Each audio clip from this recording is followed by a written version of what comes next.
Guys, di sini aku mau mengklarifikasi kalau misalkan aku itu nggak punya akun lain selain akun Instagram dan akun TikTok yang ini. Jadi di luar daripada itu bukan aku.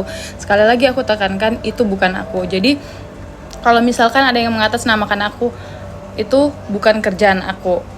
Ngapain aku mencantumkan nomor handphone dan alamat aku di akun-akun itu gitu, dan menjelek-jelekan kota lain untuk membuat aku malu. Itu hanya kerjaan orang-orang yang tolol gitu loh. Jadi be smart ya buat kalian yang di luar sana. Jangan mudah terpancing dan terpengaruh sama orang-orang yang kayak gitu. Itu cuma kerjaan orang yang kurang kerjaan dan punya iri hati dan dengki. Jadi buat kalian semuanya, difilter segala sesuatunya. Itu gak mungkin kerjaan aku sendiri. Menjatuhkan dan menjelekkan nama aku sendiri itu gak mungkin banget.